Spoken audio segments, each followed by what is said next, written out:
Muy bien, esta noche es noche de libros, de buenos libros de investigación periodística. El que tengo aquí es también muy sorprendente, ¿eh? En el nombre de Cristo, el poder evangélico en Chile, de nuestra Premio Nacional de Periodismo, María Olivia Monkever. Ahí estamos viendo el libro, ¿no? Dice que es un reportaje que registra de qué modo ciertas doctrinas religiosas moldean conciencias e influyen en políticas públicas, configurando nuevas formas de poder en la sociedad chilena actual y entre ellas, por supuesto, todo este poder creciente de los evangélicos en Chile.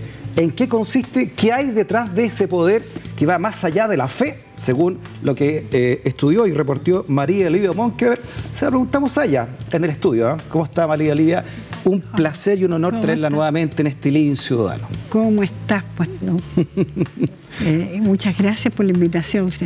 Como usted dice, María Olivia, un mundo que no se conoce tanto, ¿no? Si uno no pertenece hasta ¿cuántas iglesias van ya a lo largo de Chile?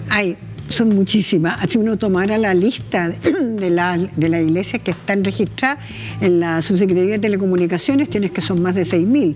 Ahora, de eso en los últimos años, y desde que se aprobó la ley de culto, claro, que fue a fines del siglo pasado. El 99. 1999. Exactamente.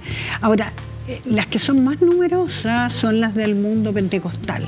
Ya. Te diría así como... Pero en el libro yo abordo, un poco traté de abordar las diferentes iglesias evangélicas, tanto las pentecostales, que son claramente las más numerosas, según también los estudios que se han hecho, y eso lo vamos a poder ver más claramente, los datos generales en el censo, en la pregunta sobre religión, aunque ahí no se detalla probablemente que si son pentecostales, que si son bautistas, que si son adventistas. Claro, como usted lo explica en el libro, hay muchas variables, ¿no? Están las tradicionales, que uno no conoció, no sé, pero ahora como están surgiendo nuevas formas también.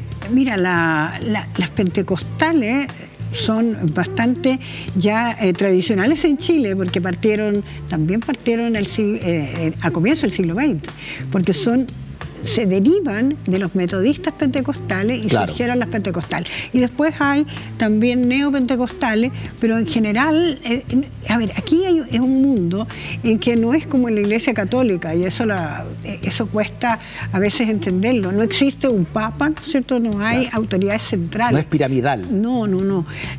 Dentro de ellas, se podría decir que las únicas que son más piramidales es el caso de la Iglesia de Jesucristo en los últimos días, de los santos de los últimos días, de los mormones. Eso tiene como jerarquía. Y en algunas de las otras hay unas ciertas, son como asambleas o como conferencias que se llaman, y tienen, pero menos la cuestión tan vertical en ese aspecto. Y usted dice, María Olivia, en el libro que es muy fácil crear una iglesia. Sí. Por la ley de culto, ¿no? Basta una pieza o en la misma casa se puede hacer unos cuantos feligreses y una Biblia, ¿no? Basta con la iniciativa que tenga una persona. En algunas de las denominaciones, en algunas de las iglesias, les piden, claro, ahora ya estudios teológicos, y por eso estudian como pastores. Está el caso de los adventistas, que tienen en la misma universidad adventista que tienen en las Mariposas, que se llama la parte de la región del Ñuble, que es como escuelas para pastores. Entonces ahí estudian teología y vienen incluso desde otros países de América Latina a prepararse pastores adventistas.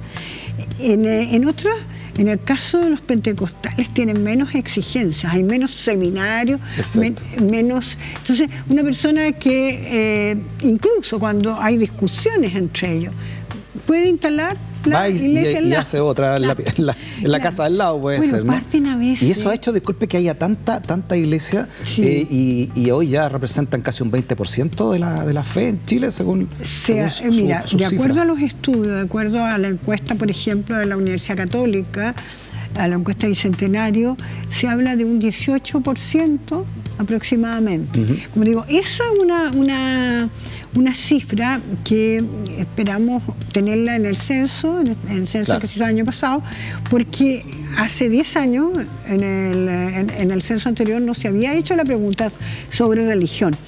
Entonces no está ese dato, está el dato de 20 años atrás solamente, oficiales en cuanto a censo, a lo que las personas declaren que participan en alguna iglesia.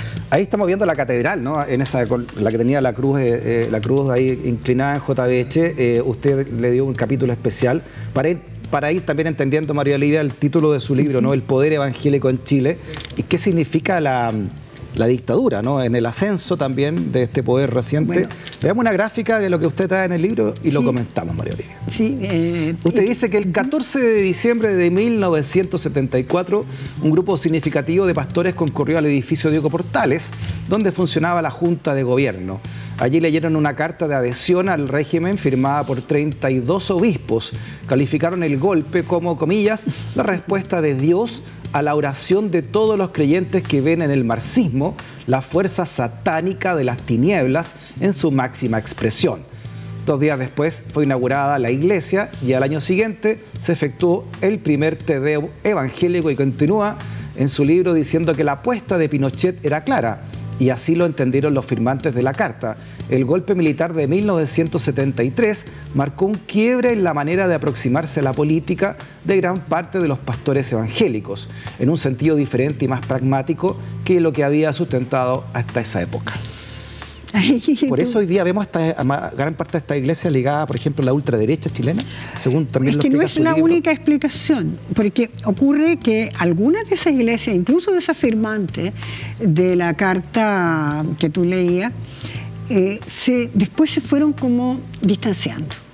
No todas quedaron ahí, y muchas personas, incluso dentro del ámbito de lo pentecostal, que son las que más firmaron, dejaron de ser tan partidarios de la dictadura, por ejemplo, o gente que también dejó de ser evangélica en la mitad del camino. Pero, y las iglesias más tradicionales, las iglesias protestantes, las que se consideran a sí mismos tradicionales, hay de todo, te diría yo, en términos de lo político, que es lo que tú señalabas, porque la iglesia luterana sufrió un quiebre también en la época del golpe militar, pero después se han estado como acercando las dos vertientes que tiene en Chile la iglesia luterana. Pero hay otras cosas que marcan, aparte de lo que puede haber sido la historia del golpe militar. O sea, creo que el hecho de que se les apoyara, eso fue un apoyo sobre todo muy significativo para los pentecostales. La iglesia que tú mostrabas, la iglesia de la Cruz Caída, la llaman la catedral evangélica también, es precisamente la catedral de iglesia pentecostal, lo que no significa que todos los pentecostales dependan de eso. Fue la iglesia también donde era pastor Eduardo Durán, el famoso pastor del escándalo, también, ¿no? Que cayó en desgracia, hijo es diputado. Y que el hijo es diputado. Y fue de la primera bancada evangélica, y ahora sigue siendo evangélico, pero milita, él siempre ha estado en Renovación Nacional. Pero sin duda, disculpe María Olivia, como también usted lo explica en el libro, es una iglesia más cercana al mundo conservador, contra la ideología de género, por ejemplo, el matrimonio igualitario, el aborto, ni hablar. Justamente era lo que te iba a mencionar. O sea, no es solo la afinidad política que pudieran haber tenido hacia la dictadura o hacia Pinochet, es por otro lado lo que hace estar cerca de posiciones de la ultraderecha en Chile, es todo lo que llaman de estar contra lo que llaman la ideología de género. Y ahí lo que tú dices, o sea, es contra el matrimonio igualitario, contra el aborto, desde luego, es decir, en causales o en no causales, eutanasia, y incluso está todo el tema con la educación. Claro. El postulado ese de con mis hijos no te metas, y eso abarca a los pentecostales, pero también abarca a los adventistas, o por lo menos a sectores de muchas de estas iglesias. Y también abarca a todos nosotros, porque lo que pretenden también a través de la política, me imagino, es construir un modelo de sociedad regido por estos cánones quizás más conservadores también, ¿no? Es que eso es lo que tú dices, yo creo que muy interesante, por lo menos a mí también es parte de lo que me motiva en esto, es que yo creo que no se puede separar, como muchas veces se tiende a separar, como que la religión es una cosa, las creencias, Dios está por allá, y la vida civil, la vida de una sociedad por otro lado. Yo creo que en verdad las creencias religiosas influyen profundamente también en las políticas sociales, en las políticas públicas, en la vida de la sociedad. Entonces, en ese aspecto, claro, le toca a todo.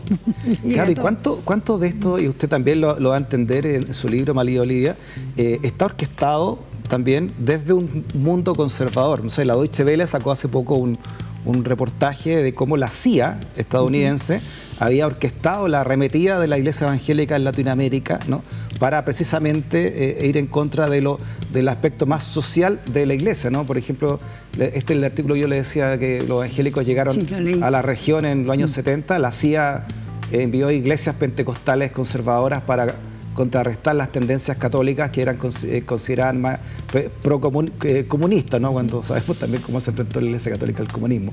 Pero bueno, es como una arremetida también orquestada, ¿cree usted o no? Mira, es que ahí hay ese reportaje muy interesante, muy entretenido, porque en general hay poco en los medios de comunicación, y ese de la Deutsche Welle me pareció especialmente interesante, ¿sí? Ahora, en este libro yo no me metí a todas las... O sea, algunos las mencionan, pero a todas las relaciones que pueda haber con Estados Unidos, por ejemplo, con el norte, o tú piensas en que en la última elección de Trump también primero había un apoyo del mundo evangélico, hay evangélicos cercanos en su propio gobierno, pero también hay otros que lo critican por el tema sobre todo de las migraciones, ¿no es cierto? Pero aquí evidentemente uno no puede hacer capítulos y capítulos, porque tendría que estar reporteando más en terreno y además no te cabrían, porque sería como una enciclopedia. Pero sí hay gente que sostiene de que las características del evangelismo o del pentecostalismo en Chile en general es muy peculiar y ha sido como muy autóctono en ese sentido, ¿no? Y que hay influencia de Estados Unidos o de los otros países latinoamericanos, donde también estamos viendo que en Brasil ha sido tan influyente, están siendo la Iglesia Evangélica. Acuérdense que así como Estados Unidos mandó a Walt Disney en los años 40, ¿no? Es como también un mecanismo de proyección ideológica. Aquí vino Jimmy Swaggart, ¿se acuerda? En los años 70, que después cayó en desgracia este caballero por escándalos sexuales. Fue uno de los que cayó en desgracia. Y llenó el Estadio Nacional, hizo una gira por Chile. Así es. Bueno, ahí hay un aspecto que lo trato en el capítulo que se llama televisión y radio y televisión a todo volumen, y ahí que en realidad parto justamente con esos teleevangelistas. Veamos un fragmento de esa parte de su libro, María Olivia. Aquí está. Es muy interesante este capítulo, María Olivia, ¿no?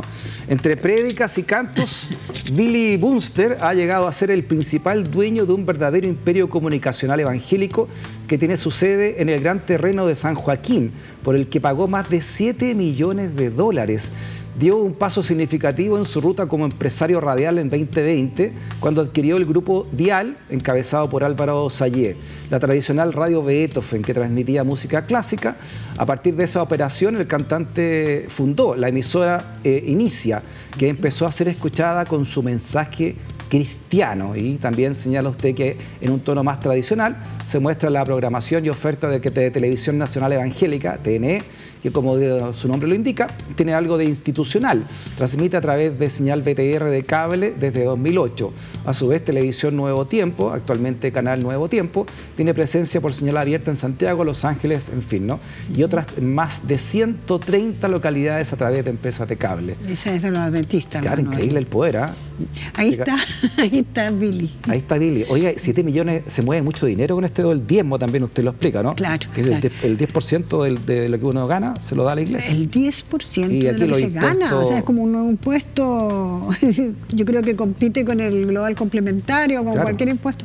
Usted sabe que en Alemania, usted le preguntan, ¿le quiere dar dinero a la iglesia? Porque tiene que pagar impuestos. Y usted pone en su declaración de impuestos. Pero no se puede andar cobrando dinero así como el diezmo, como si no queda nada registrado con esto, ¿no? Aquí es que eso es muy impresionante. Yo creo que una de las cuestiones que a mí me llamó la atención en las conversaciones, el libro tiene mucha entrevista, entonces en las conversaciones con las personas es esto que, ¿cuán real es eso del pago del diezmo? O sea, porque, ¿qué pasa? Que en la Iglesia Católica, que a mí me tocó conocer más, digamos, desde el punto de vista de haberme educado en el colegio católico, en la universidad y el ambiente en la casa también, uno oía hablar del diezmo, pero después era el 1% y era re poquito, era muy voluntario. Acá esto del diezmo pasa a ser una obligación de conciencia, un mandato de Dios. Es como plata que se le devuelve a Dios. Es un poco, me lo explicaban. ¿Y se le entrega al pastor? Y se lo entrega al pastor. Que el mediador, entonces, claro. el albacea. Entonces, en algunas de las iglesias, de las tradicionales, existe como consejos, comisiones, y le pagan al pastor un sueldo. Pero en la mayoría no, opera de esta otra manera. Todos estos pastores les entra el dinero, no existen comisiones de cuenta, accountability de lo que hacen. Claro, ¿cómo este caballero llega, por ejemplo, a comprar en $7 millones un terreno? Ese personaje es bien interesante, ¿no? El Billy Bunsen, porque además es cantautor. No. Y tienen esto de que tiene es como una empresa, en que es iglesia, empresa comunicacional, y además hacen eventos y cosas en la compañía. Su principal socia es su esposa, la pastora, pero que la pastora no es que sean pastoras, porque este es otro tema, que las mujeres están en un nivel más bajo. Pero la pastora aquí aparece asociada. Yo revisé incluso escrituras en el diario oficial. Y luego tú tienes, y la familia también suele entrar, hijos, hijas, qué sé yo. Bueno, pero Billy Bunsen, además de tener estas radios Inicia, fue el que le dio, donde se realizaron en el templo de él, el Te Deum de 2019, el Te Deum evangélico, cuando estaba en el gobierno de Sebastián Piñera, era el tiempo de la pandemia, no, antes de la pandemia, fue cuando había caído en desgracia el pastor Durán. Entonces se trasladaron para allá. Claro. Y después, en 2021, de nuevo. Entonces ha tenido como un rol político también, es curioso. ¿No? A propósito del rol político, aunque este Te Deum evangélico fue inaugurado, como usted lo explica, por Pinochet, los gobiernos democráticos no hicieron nada por cambiar esto. No, pese que hay un Te Deum ecuménico ya, se fue como institucionalizando. Disculpe, eso demuestra el poder político de los evangélicos, que nadie ha querido sacarlo, ¿no? Sí. No, en general ha habido un respaldo en nombre de la libertad de culto. Es más, si tú te das cuenta, se fueron fundando entidades como la Oficina de Asuntos Religiosos, que está en la Moneda, depende del Ministerio de la Presidencia de la República. Sí. Ese se creó como unos 4, 5, 6 años después. O sea, todos los gobiernos, en los de la concertación y en el actual y en todo, ¿no? Es una cuestión. Y este año se cumplen 100 años de que Chile es un país separado de la laico, ¿no? Separado de la Iglesia, con la Constitución de 1925. Es bien curioso. Y lo que pasa más allá de esto que existan las oficinas y todo, es la falta de fiscalización, volviendo al tema de lo que tú decías. Se mueve mucha plata. Tú mencionabas a ese pastor, a Billy Bunsen, en el caso de los medios de comunicación. Pero en el caso de los medios de comunicación hay otros 2 magnates, que uno es Fernando Chaparro, el dueño de la Radio Corporación, de las radios Corporación, cadena a lo largo del país, y que además de eso es del ministerio Cristo, tu única esperanza. que es una iglesia que es bastante, yo diría, bastante significativa dentro del mundo evangélico. Ahí está Chaparro, a todos muy carismáticos, buenas sonrisas. Oiga, María Olivia, nos quedan pocos minutos, pero usted también, y para entender un poco en la política, el presente, el poder político, tenemos ahí una bancada evangélica, como usted lo recuerda, y también... Hubo más bien la bancada. Claro, que se atomizó, pero todavía están los tres. Sí, claro, pero y hay un partido ahora llamado Social Cristiano, incluso. El Partido Social Cristiano, y el Partido Social Cristiano yo creo que es bastante interesante verlo, porque tiene sus raíces, la principal vertiente del Partido Social Cristiano es el movimiento Águilas de Jesús. El movimiento Águilas de Jesús, que nació en Concepción en comienzos de este siglo y tuvo el primer presidente de la Federación de Estudiantes de la Universidad de Concepción, Héctor Muñoz, y Héctor Muñoz es el actual alcalde de Concepción, de una de las principales ciudades del país, elegido en la última elección en la última elección municipal. Y él antes era también de Renovación Nacional, igual que su señora, su mujer, Francesca Muñoz. Francesca Muñoz, también diputada. Ella es diputada que fue de la bancada candidata presidencial. Y ahora es la candidata presidencial. A mí el único punto que se me quedó fuera del libro, porque estaba ya el libro en imprenta, cuando se bajó el Rojo Edwards, que quería ser candidato, no era evangélico, no tenía raya evangélica. Ahí está Francesca Muñoz.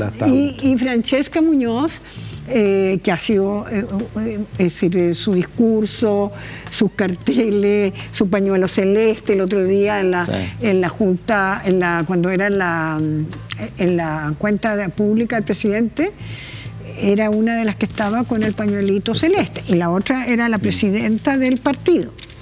Por último, usted señala que también el decaimiento del poder de la Iglesia Católica abre un entre comillas, un mercado de la fe, ¿no? En algún momento, y el poderío evangélico ya está siendo patente, ¿no? A través del Parlamento, por ejemplo, Alcaldía de Concepción, no sé, la USACH tiene ahora un rector evangélico, en fin.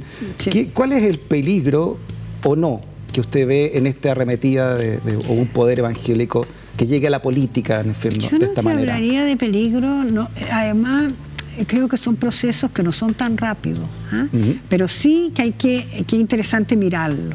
¿Por qué?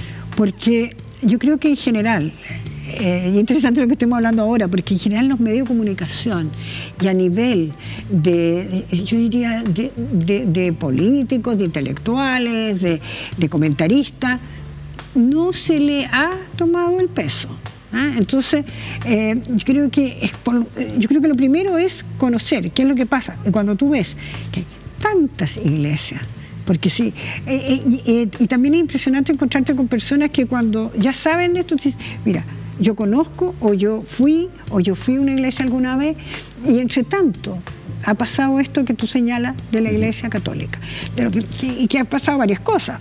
Una, que tal vez la más evidente, que ha sido toda la crisis que se presenta a partir, sobre todo, del caso Caradima y de todo lo demás, abuso, las situaciones de abusos sexuales, de abusos de conciencia que se han estudiado menos, se han analizado menos, pero que existe, y simultáneamente con eso, un cierto abandono de la Iglesia Católica, a lo mejor porque tiene menos vocaciones sacerdotales, que tú no la notas presente, como están las iglesias evangélicas presentes en el mundo poblacional, en el mundo popular, en el mundo rural. Entonces, tú tienes que en todas partes están llegando, y llegan porque tienen características bien especiales. Una cosa que me repite mucho, las personas se sienten acogidas. Claro, es otra forma entonces de entender. Una forma muy directa, muy cercana. Y eso también contribuye a cierta expansión. Pero no creo que son procesos así como son mucho más globales que lo que quiera, y están muy bien explicados en su libro, María Olivia, En el nombre de Cristo, el poder evangélico en Chile. Ahí está la nueva investigación de nuestro Premio Nacional de Periodismo. María Olivia, muchas gracias por esa reflexión que nos deja, ¿no? Y a estar atentos a un fenómeno interesante que, como usted dice, está en pleno crecimiento, ¿no? Yo creo que lo que es el poder evangélico en Chile. Yo creo que sí. Y una cuestión es que, por ejemplo, en lo electoral no les importa perder. pero es como que van acumulando fuerza, como que van sumando. Es bien curioso eso. Uno lo ve en muchas manifestaciones. Gracias, María Olivia, por haber venido. Gracias a ti por la También invitación. gracias por la sintonía y por ser parte de esta comunidad del pensamiento. Nos encontramos nuevamente mañana en el Living Ciudadano de Vía X. Que esté muy bien. Chao, chao.